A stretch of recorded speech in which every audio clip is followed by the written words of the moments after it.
J'inspire beaucoup d'histoires de personnes qui ont réussi. Et ce que j'aime faire, c'est au lieu de regarder la réussite, c'est regarder le parcours de ces personnes-là et regarder quel a été leur chapitre 1, chapitre 2 pour que ça donne finalement du courage. On pense souvent que quand on réussit ou bien quand on a déjà des premières victoires, etc., que la peur finit par s'estomper. Je me suis rendu compte que la peur est toujours là. Et j'aime bien dire, mes clientes savent, hein, on a peur mais on y va quand même. Donc c'est un de mes mantras. Ce que j'aime dire à mes clientes, quand elles procrastinent, c'est en fait tu es en train de faire faux bond aux personnes qui n'attendent qu'une chose, c'est que tu te lances dans ce que tu as prévu. Donc j'essaie vraiment d'incarner l'adulte que j'ai envie qu'il soit demain, de par mes habitudes, de par la façon dont je vais vers mes ambitions. Bonjour et bienvenue sur le nouvel épisode de Résonance Vibes pour une nouvelle interview. Aujourd'hui, j'ai le plaisir de recevoir Cindy, véritable entrepreneur du changement. Elle a quitté un poste stable dans la finance et aujourd'hui, elle accompagne des femmes à prendre le contrôle de leur vie financière. Après plus de 10 ans dans le secteur de la finance et notamment en tant que contrôleur de gestion, elle accompagne des femmes à reprendre donc le contrôle de leur vie financière, devenir indépendantes financièrement et vivre pleinement, tout simplement. Elle va nous partager des conseils, son parcours pour nous permettre d'avoir une meilleure gestion de l'argent et aussi nous parler de la réussite. Cindy, bienvenue. Merci pour l'invitation. Bienvenue dans le podcast. Je suis vraiment ravie de te recevoir aujourd'hui. Alors, on se connaît, on est aussi amis en parallèle, donc c'est bien de le préciser. Alors aujourd'hui, je t'ai accueilli puisque je trouve que tu as un parcours assez inspirant et qui peut peut-être aider des gens, soit à leur donner des déclics, soit peut-être avoir des tips, etc. Parce que on sait que tout un chacun, on traverse tous des périodes un petit peu compliquées, qu'on soit lancé dans l'entrepreneuriat ou pas. Donc voilà, c'est l'occasion de parler un petit peu de ton parcours. Donc pour ceux qui ne te connaissent pas, même si je t'ai présenté brièvement, est-ce que tu peux nous dire qui tu es? Bien sûr, donc je suis Cindy, j'ai 35 ans. Je suis maman de 2 garçons. J'aime bien commencer par ça parce que ils font vraiment partie de mes pourquoi. Comme tu dis, j'ai travaillé pendant près de 10 ans en finance d'entreprise. Avant ça, je travaillais pendant 2 ans en banque. J'ai vécu à Tokyo pendant 2 ans pour justement travailler et exercer mon métier de contrôleur de gestion. Je suis une adepte des activités complémentaires en ligne, donc on appelle ça le side business. Donc j'ai eu mon premier side business en 2017, 6 mois après l'arrivée de bébé, du premier bébé, mon premier garçon, et c'est vrai que ça a été mon déclic parce que je me suis dit mon pourquoi est là, je ne dois plus procrastiner et ça m'a donné l'essence de me lancer parce que je voulais pas dépendre que de mon revenu principal, on va y revenir après. J'ai eu plus de 3 side business avant d'être 100% à mon compte. Et aujourd'hui, depuis 2021, j'accompagne des femmes à travers le club Mon Cercle Vertueux. Je les accompagne, comme tu as dit, à finalement, moi j'aime bien appeler ça faire matcher ses finances et ses standards. Donc, on part de nos standards de vie et on met en place une organisation financière autour de ces standards pour atteindre ces standards. Donc c'est vraiment ça et ça nous permet, pour le faire, il faut qu'on travaille sur notre relation à l'argent, sur la posture qu'on va avoir dans la vie. J'aime bien parler d'être la CEO de sa vie parce que pour moi, notre vie, c'est notre première entreprise. Et donc, on ne parle pas que d'argent, on ne parle pas que de gestion budgétaire, mais ça va être un des outils principaux qu'on va utiliser effectivement pour atteindre l'objectif. Donc voilà, donc je fais ça depuis 2021, c'est un peu moins de 200 membres dans le club. Et en 2024, j'ai lancé l'outil fodaf.io. Qui permet, donc c'est une application qui permet de centraliser ses flux réels en connectant ses différents comptes bancaires avec tout son système de gestion, donc la partie prévisionnelle, le budget, les plans d'épargne, les plans d'investissement pour finalement piloter tout ça de manière proactive et non pas juste subir en regardant uniquement son compte bancaire. Et on a vraiment une approche méthode, donc c'est une application, mais on suit la feuille de route Fodaf qui nous permet de mettre en place tout ça et l'outil nous permet de piloter ensuite ce qu'on a mis en place. Donc voilà. Waouh, c'est inspirant, beaucoup de choses, mais on va y revenir après. Du coup, parce que c'est vrai que c'est riche, ton parcours est riche, tu as aussi bien travaillé dans le salariat, tu t'es lancé dans plusieurs projets d'entrepreneuriat, tu as été aussi dans le prêt-à-porter, dans le fitness. Exact. Aujourd'hui, dans tout ce qui est finance. Et la finance, c'est un domaine hyper important. Alors, quand on arrive à bien gérer le côté finance, le côté mindset, après, je pense que, on va dire, les choses coulent un petit peu de source. Alors, ce que j'aime bien faire quand même au début des interviews, c'est un petit peu aborder le sujet de l'enfance, de la vie qu'on avait quand on était plus jeune et aujourd'hui. Donc, est-ce que tu peux nous parler un petit peu de toi quand tu étais plus jeune et en gros, comment ça a influencé peut-être ton parcours dans l'entrepreneuriat, ton parcours professionnel et ce que tu fais aujourd'hui? Ok, alors j'ai eu la chance de grandir avec mes deux parents. Donc j'ai une sœur qui a 2 ans de moins que moi, qui vit à Los Angeles. On pense souvent que c'est la grande sœur d'ailleurs, mais c'est ma petite sœur. Donc j'ai vécu, c'est vrai, dans un cadre familial. Comme j'aime dire, j'ai été éduquée par le village, parce qu'on est une famille nombreuse, mais très soudée. Donc j'ai été quand même dans un cocon qui m'a aidé finalement à poser les bonnes bases de l'adulte que je suis aujourd'hui. Ce qu'on disait de moi, c'est que j'étais une grande bavarde, donc j'aime bien parce qu'aujourd'hui on me paye pour que je puisse parler, donc ça c'est une bonne chose. Et j'ai toujours été une grande rêveuse, très optimiste. Et mes parents ont cultivé ça, c'est-à-dire qu'ils n'ont jamais, que ce soit pour moi ou ma sœur, ils n'ont jamais éteint nos rêves, même sans le vouloir. Et parfois on nous dit mais il faut trouver un vrai métier. Je prends l'exemple de ma sœur parce que moi j'ai eu un métier un peu plus classique, mais ma sœur qui est danseuse professionnelle. Mes parents l'ont jamais découragé. Ils m'ont toujours dit, mais si tu veux le faire, mais il faut te donner les moyens. Et elle s'est donné les moyens. J'ai été aussi une grande sportive. Je fais de la natation, de l'équitation, de la danse, la natation en compétition. Donc, je pense que ça m'a aussi forgé au niveau mental. Mon père, je l'appelle Aquaman parce qu'il adore, je pense qu'il passe plus de temps dans l'eau qu'en dehors de l'eau. Et je pense que même inconsciemment, le fait d'avoir grandi, d'avoir fait des compétitions depuis mon plus jeune âge, ça m'a permis d'avoir des bases aussi qui me servent dans l'entrepreneuriat, comme la résilience, le plaisir différé, le fait de s'entraîner pour 100 mètres, surtout que moi je faisais des 100 mètres de nage, donc je faisais des parcours qui étaient assez courts. Donc on s'entraîne énormément pour une compétition qui dure 35 secondes, qu'on fait des parcours courts. Et tout ça, ça m'a aidé en fait. Et je me rends compte maintenant que je m'intéresse depuis maintenant quelques années, mais depuis que je me suis intéressée au développement personnel, je me suis rendu compte que mon éducation, la façon dont mes parents m'ont éduquée et mes activités sportives m'ont forgé et me permettent aujourd'hui d'avancer dans l'entrepreneuriat et dans la vie en général, je pense. Et c'est vrai, et c'est pour ça que j'aime bien parler aussi de l'enfance, parce que ça permet de voir par où on est passé. Et on se rend compte, effectivement, que si on a des parents qui nous encouragent à dans des activités déjà, nous mettre des activités pour nous permettre de nous dépasser, comme ce que tu disais dans le sport, la natation, etc. Le sport, ça permet d'avoir vraiment des valeurs. Et comme tu dis, le plaisir différé, la discipline, dès le plus jeune âge que tu as gardé après par la suite. Et donc, ça t'a aidé. Et tu dirais donc que selon les parents et l'éducation qu'on a reçue dans notre enfance, ça conditionne, selon toi, le parcours de la personne après ou pas? J'ai beaucoup de contre-exemples à cette affirmation. Donc, je pense que ça aide. Dans mon cas, ça a aidé. Donc, je me suis pas posé la question de.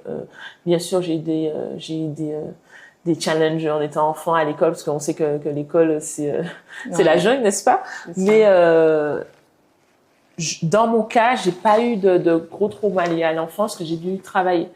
Donc ça ne conditionne pas, c'est-à-dire que on n'est pas condamné si on n'a pas eu une enfance des plus joyeuses ou une enfance adéquate entre guillemets pour être les adultes avec des valeurs, etc.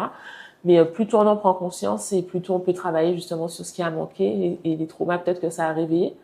Parce que j'ai quand même pas mal de contre-exemples sur le fait que l'enfance conditionne notre futur. Donc je pense qu'il y a rien dans la vie qui est fataliste. Donc, mais dans mon cas, je reconnais que j'ai beaucoup été guidée par l'exemple. Je parle d'activités complémentaires. Mes parents ont eu des activités complémentaires. Ils étaient tous les deux salariés. Et je l'ai fait naturellement parce que je me suis pas posé de questions effectivement sur est-ce que j'y vais, est-ce que j'y vais pas, parce que c'était tellement naturel chez moi de voir que mon père il faisait des enceintes pour ses amis musiciens alors qu'il était ingénieur informatique de métier. Ma mère, elle est directrice dans une entreprise, directrice générale, mais à l'époque, plus maintenant, parce qu'elle a plus de temps, mais à l'époque, elle vendait des boutiques, des vêtements, pas en ligne, parce que l'internet n'était pas aussi développé, mais elle faisait des ventes privées à la maison. Et j'ai grandi là-dedans. Et c'est vrai que quand j'ai eu à me lancer, En plus de ça, je suis une grande rêveuse, donc je me suis dit, j'ai envie d'essayer et j'essaye.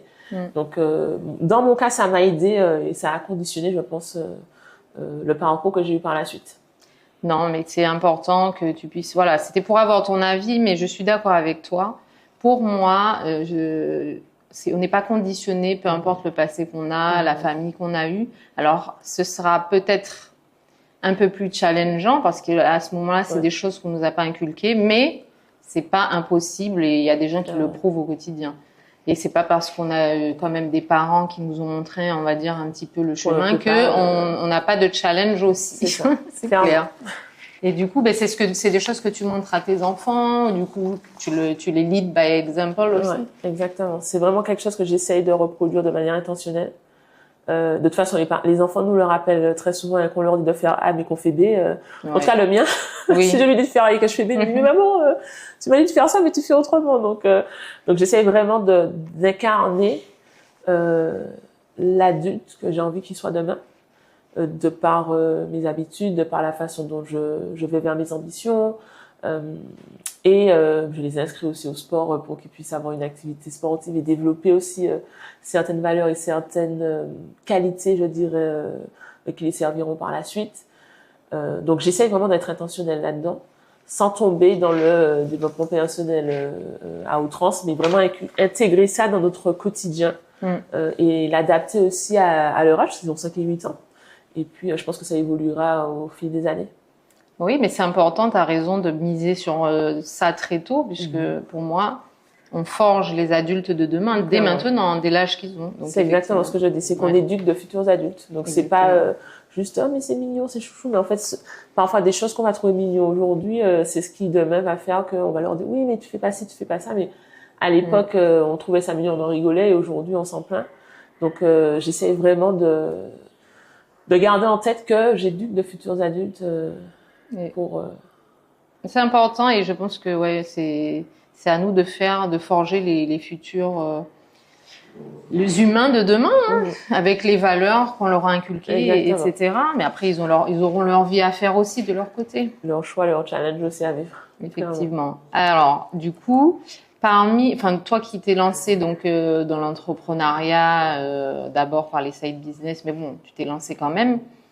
Quels ont été les défis les plus grands que tu as pu avoir, les plus challengeants, surtout quand t'es passé du statut de salarié vers l'entrepreneuriat, parce que souvent les gens hésitent ou ont peur de se lancer, même dans des side business, et encore plus quand tu lâches tout pour te lancer complètement à ton compte.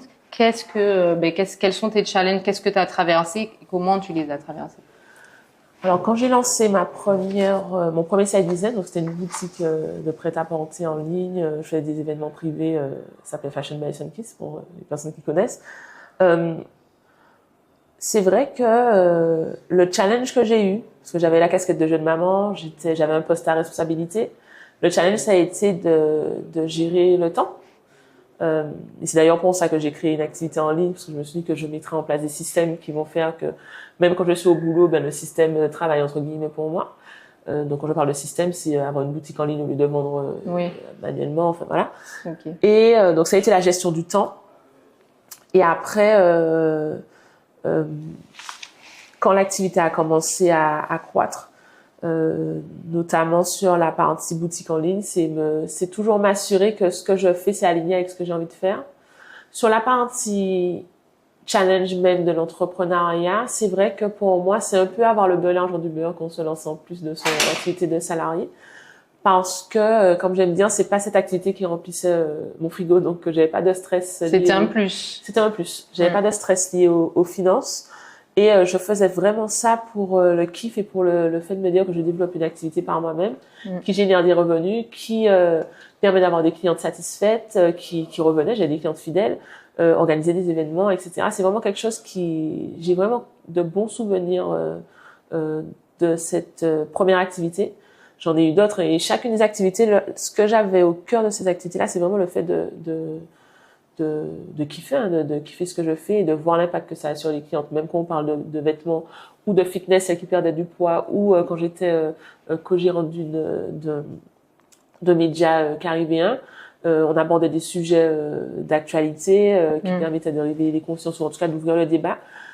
J'essaie de toujours mettre au cœur le fait de profiter.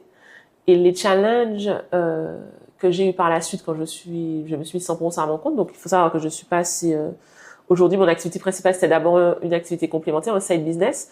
Donc, je l'ai développé. Comme on dit dans le business, j'ai d'abord validé l'idée et vérifié l'attraction commerciale, entre guillemets, de l'activité en étant salarié. Donc, quand je suis passée 100% à mon compte, c'était déjà une activité qui était rentable. J'avais déjà une centaine de clientes.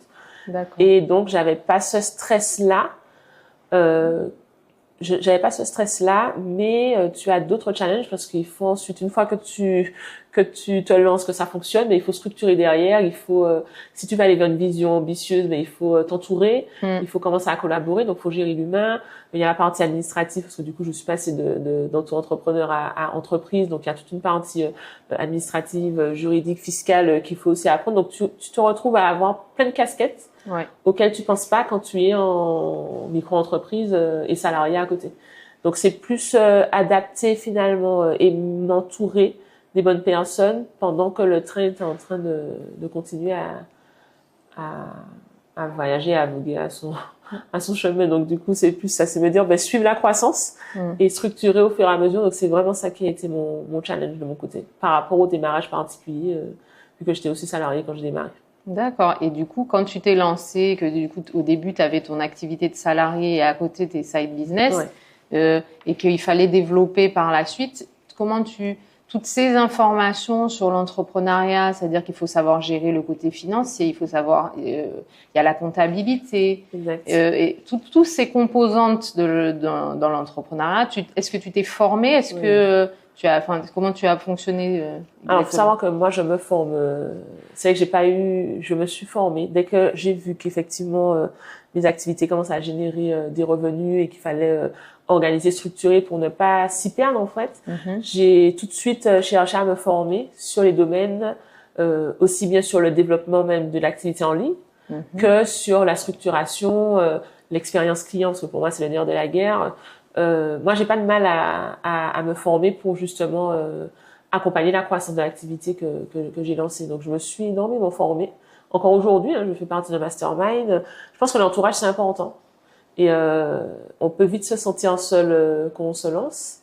Surtout quand on est salarié, on n'a pas forcément le temps d'intégrer, comme aujourd'hui, je suis dans un incubateur, mais on n'a pas forcément le temps d'intégrer des réseaux d'entrepreneurs pour se rendre compte que les challenges, les questions qu'on va se poser, il y en a d'autres qui se les posent et qui ont peut-être les réponses. Donc, c'est important à travers des formations, des accompagnements, des sessions de coaching, c'est important de s'entourer. Et je pense aussi que ça ouvre le champ des possibles. Tout à fait. Donc, le fait de voir les autres réussir, ça t'encourage à poursuivre finalement ce vers quoi tu as envie d'aller. On dit qu'on est la somme des 5 personnes avec qui on est le plus. Donc, si on s'entoure d'entrepreneurs, généralement, on finit entrepreneur. Mais oui, donc oui. Et du coup, je sais que le mentorat aussi, c'est quelque chose qui est important. Est-ce que tu peux nous en parler? Donc déjà, s'entourer correctement, c'est important. Et avoir quelqu'un peut-être qui a dépassé un certain palier par rapport à nous et qui peut peut-être nous inspirer. C'est ça. Moi. Alors, j'ai des mentors qui savent même pas que j'existe. D'accord. Ça veut dire que moi, j'aime beaucoup, c'est que je m'inspire beaucoup d'histoires de personnes qui ont réussi. Et ce que j'aime faire, c'est au lieu de regarder la réussite, c'est regarder le parcours de ces personnes-là et regarder quel a été leur chapitre 1, chapitre 2 pour que ça donne finalement du courage en se disant, en fait, on passe tous par là et ce qui va faire notre réussite, c'est la façon dont on réagit face aux challenges qu'on peut avoir, face aux doutes, face aux peurs, face aux questions qu'on peut avoir quand on fait une activité en ligne, mais peut-être la peur de se montrer, la peur de se rater. Et c'est travailler tout ça en se disant que de toute façon, tout le monde a commencé quelque part. Et la personne qu'on voit qui est pour nous source d'inspiration a un jour aussi été à notre place. C'est sûr. Et ça rassure et ça encourage, en tout cas dans mon cas. Oui, c'est important d'avoir quelqu'un, un modèle, parce que quand on est seul et que parfois on est le seul peut-être dans notre secteur à lancer un type de business bien spécifique, sans avoir quelqu'un qui pourrait nous montrer la voie, Et quand il faut partir de zéro juste avec une vision dans la tête, dans l'esprit, évident.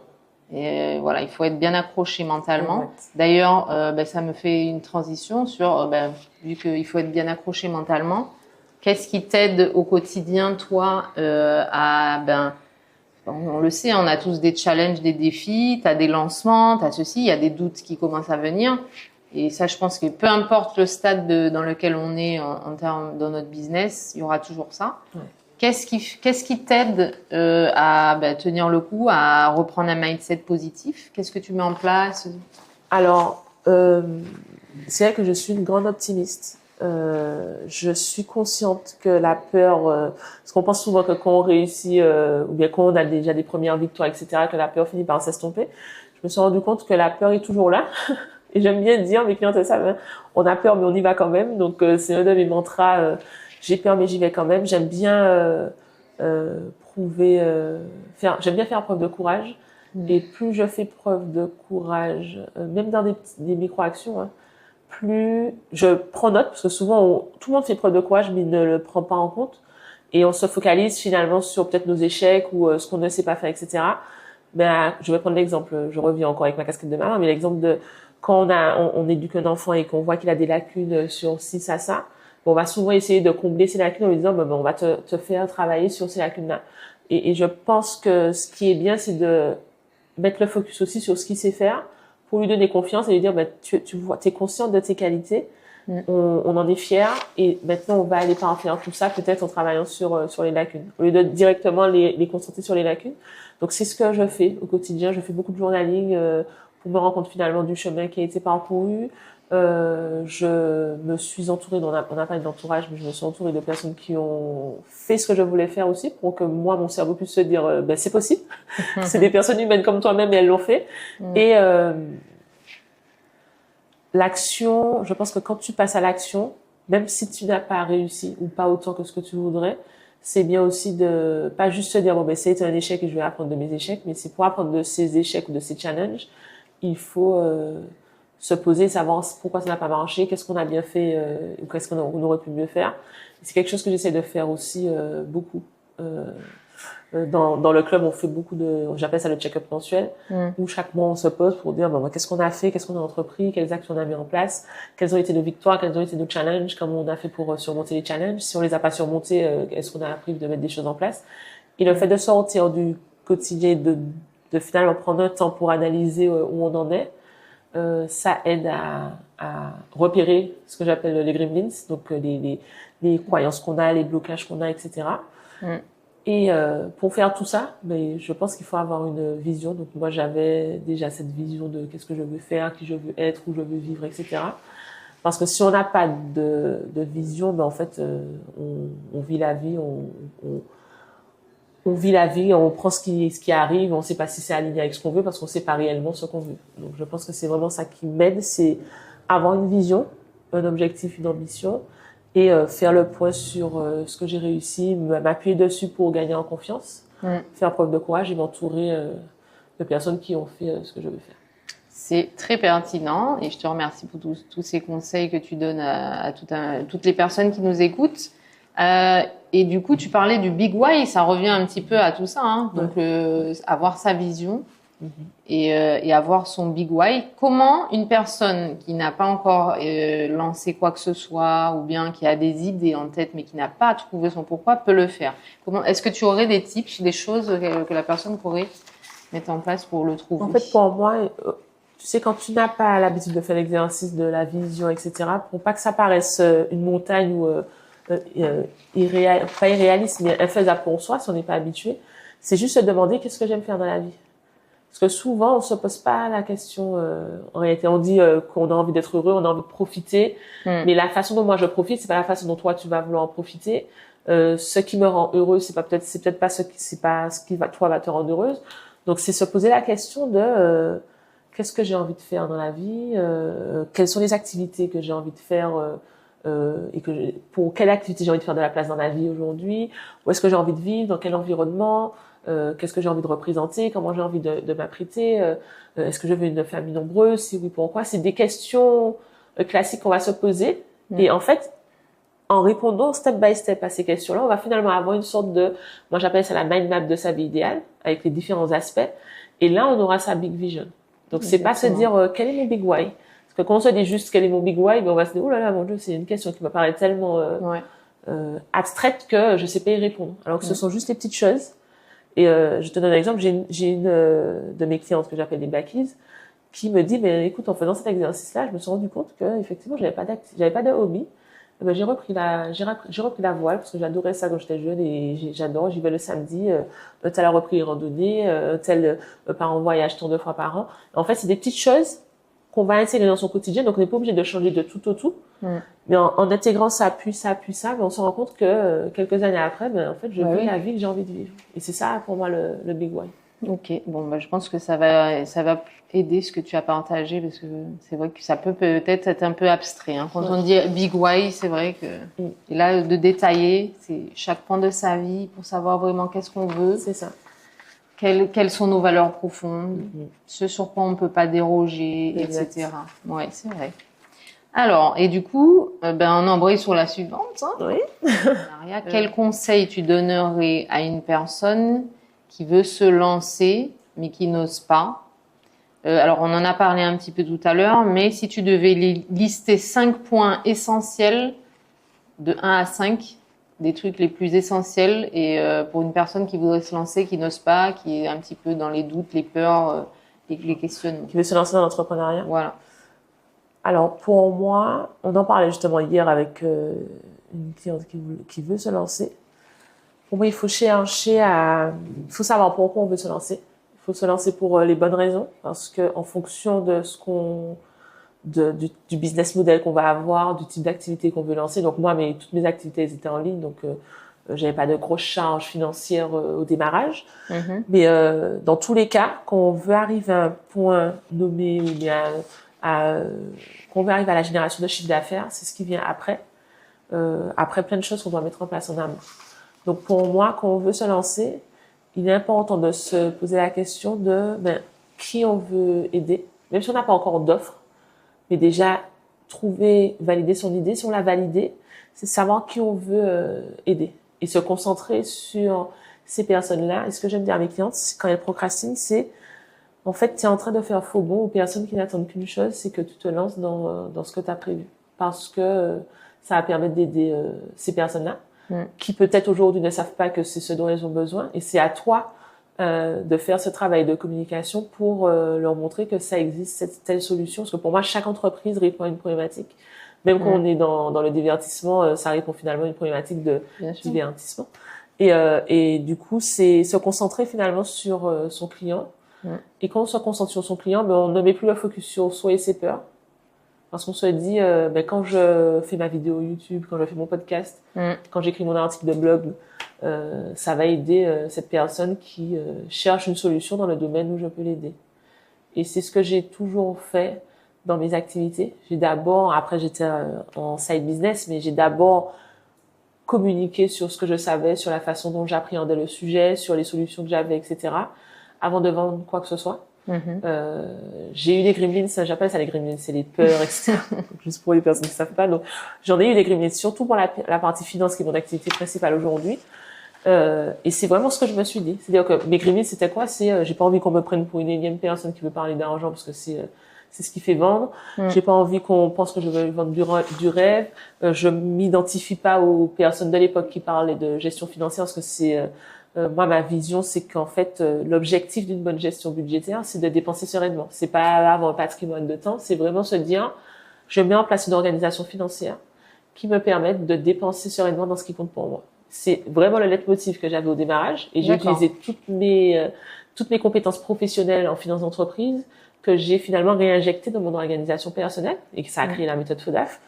Et en fait, je me reconnaissais pas dans les discours qu'il y avait en ligne. Et donc, même si j'avais eu l'idée en 2018, je me suis lancée en 2021. Donc, moi aussi, j'avais des gremlins. Et je me suis dit à un moment donné, mais en fait, tu es en train de faire faux bond aux personnes qui ont envie de dépenser sereinement dans ce qui compte pour eux, qui n'ont pas envie de se dire, soit je dois acheter un iPhone. Si j'achète un iPhone, je fais partie de la rat race, qui ont envie de se dire que je peux avoir mon iPhone, ou je peux voyager, ou je peux dépenser dans ce qui compte pour moi, même si ça n'a pas de retour sur investissement, sans me dire que je me mets en danger financièrement où je compromets ma sécurité financière.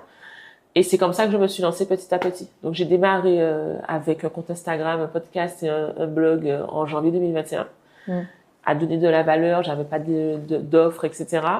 Et puis je pense que quand tu te concentres là-dessus, mais au final les choses se font. Et puis bien sûr il y a des stratégies de communication à avoir pour communiquer sur les bonnes plateformes et te faire connaître auprès de ton audience cible, comme j'aime dire, ou ton audience idéale. Mais une fois que tu fais ça, tu te rends compte que finalement les choses se font petit à petit, et t'as des retours positifs, t'as des personnes qui te posent des questions. J'ai beaucoup échangé avec mon audience, surtout au début. Aujourd'hui, maintenant, j'ai la chance d'avoir des backies avec qui j'échange quasiment toutes les semaines, donc je reste connectée à leurs besoins et à leurs problématiques. Mais je pense sincèrement que quand on se tourne vers qui on veut aider, mais on met en second plan nos peurs personnelles, les craintes qu'on va avoir, la peur du jugement de l'autre, parce qu'on est focalisé sur cette personne qui va pouvoir avancer dans sa vie grâce à ce qu'on va apporter.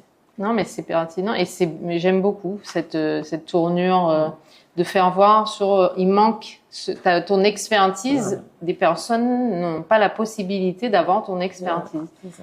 Enfin, moi, j'avais entendu ça d'une autre façon. C'est tu es égoïste de ne pas te lancer parce qu'il y a des gens qui comptent sur toi et qui ont besoin de toi dans le talent ou dans ce que tu peux apporter au monde. Oui, ça revient.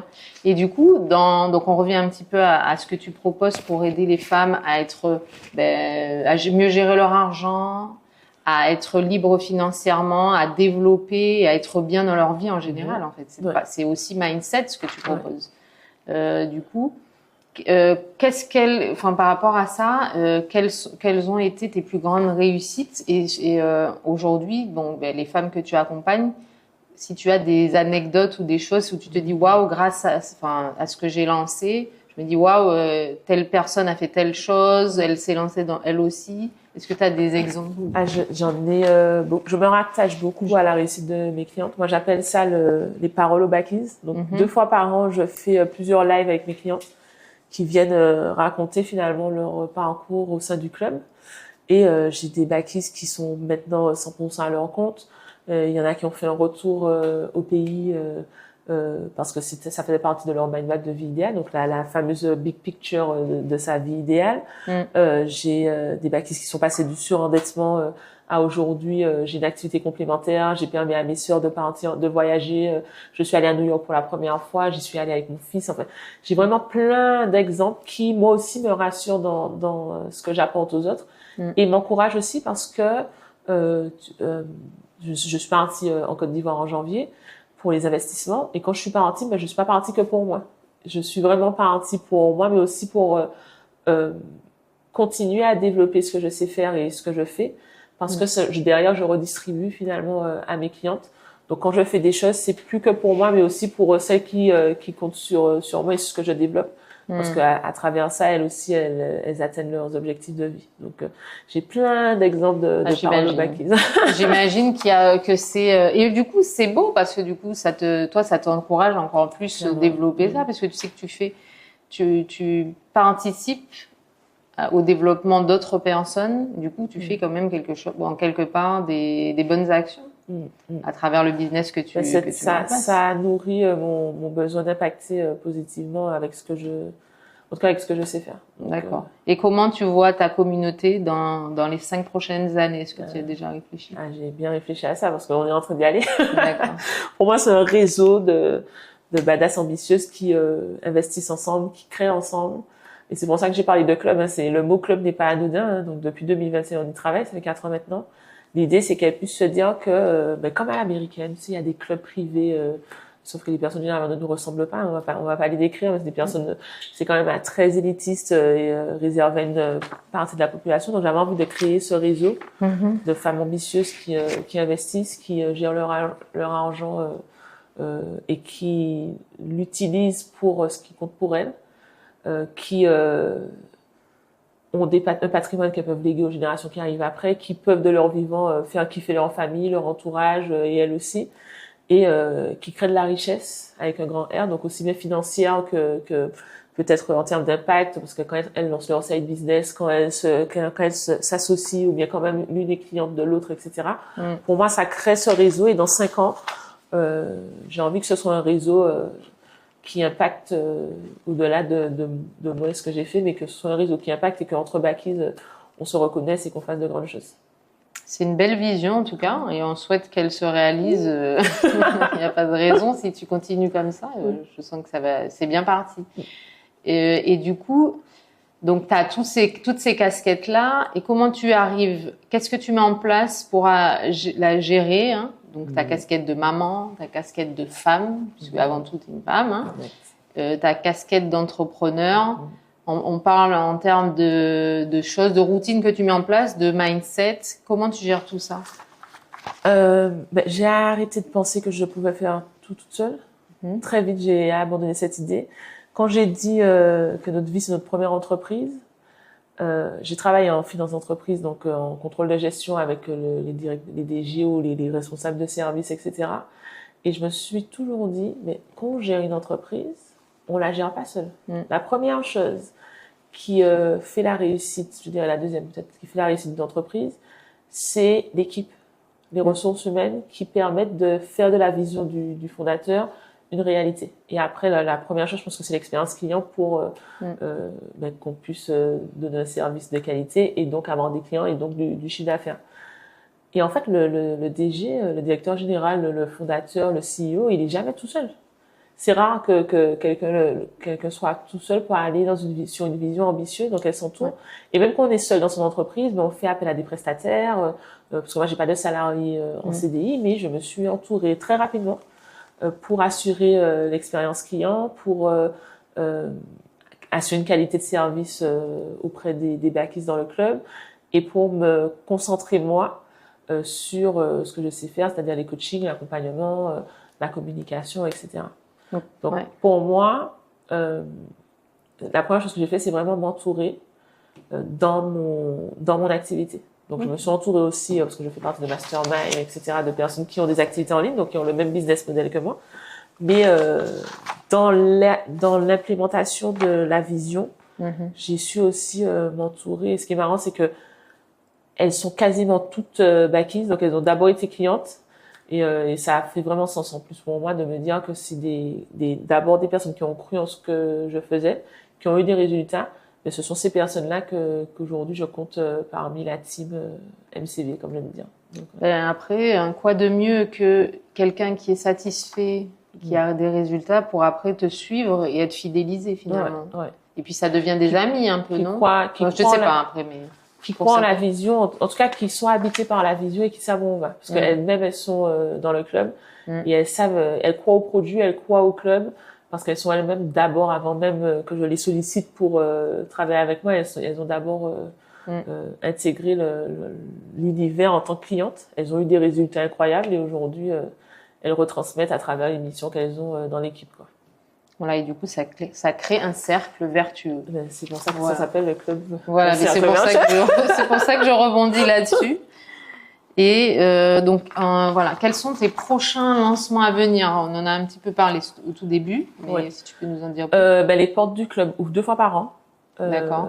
Et la première ouverture de 2025, c'est, je sais pas quand est-ce que ça va sortir, mais en tout cas, c'est du 31 mars au 12 avril. Ok. Il y a 3 niveaux dans le club. On a une même ambition, c'est de faire matcher ses finances et ses standards, mais on part pas du même point de départ. Donc il y en a qui ont envie de pouvoir gérer, de pouvoir investir, diversifier leurs sources de revenus, mais qui doivent d'abord assainir leur situation. Donc ils ont des découvertes, des dettes, etc. Donc on a le fondation pour ça, MCV Fondation. Dans le MCV 1, on va mettre en place ce que j'appelle les jalons de son écosystème financier. Donc le système de gestion, la machine à revenus passifs, donc le fait d'investir dans des actifs à cash flow, donc d'avoir des investissements, et la partie side business, donc ce que j'ai fait moi, activité complémentaire pour augmenter ses revenus. Et on va travailler aussi sa relation à l'argent. Enfin, on va faire plein de choses parce que pour moi la méthode et les outils ne suffisent pas. Et dans le 3e niveau qui s'appelle le MCV2, là c'est vraiment là où la notion de réseau prend tout son sens. On va investir à l'étranger comme en Côte d'Ivoire. On va travailler sur sa planification parce que pour moi la gestion du temps, c'est ce qui va permettre l'entourage et la gestion du temps, c'est ce qui permet de s'assurer qu'on est dans la bonne qu'on va dans la bonne trajectoire et qu'on fait ce qu'on a envie de faire. Donc on va planifier selon les objectifs de vie qu'on aura, etc. On a une rencontre en présentiel par an. On fait plein de choses dans le MCV2 qui permettent de continuer de faire partie du réseau et de continuer à développer et piloter cet empire financier, entre guillemets, qu'on a mis en place et qui nous permet de vivre notre vie idéale. Donc voilà, donc si jamais des personnes veulent rejoindre cette aventure, ce club, voilà, donc ils auront la possibilité. C'est ça. Et donc puis, voilà. on me se pose souvent la question, oui, le club, c'est pour les femmes.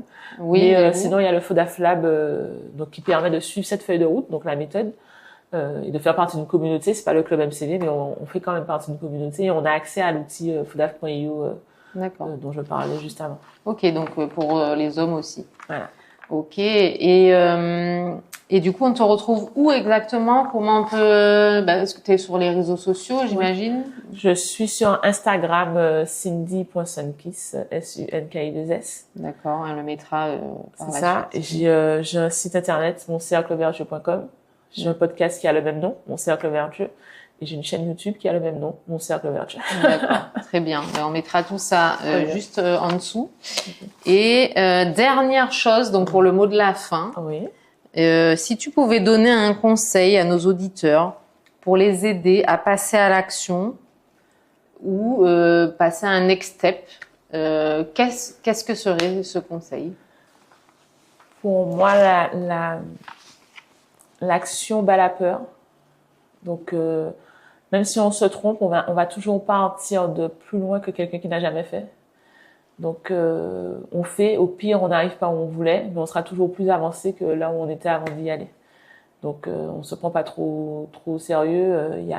La Terre va continuer à tourner et faut rester fidèle à ses rêves et ses ambitions. Donc, l'action, et puis analyser aussi ce qu'on a fait pour s'assurer de faire mieux après.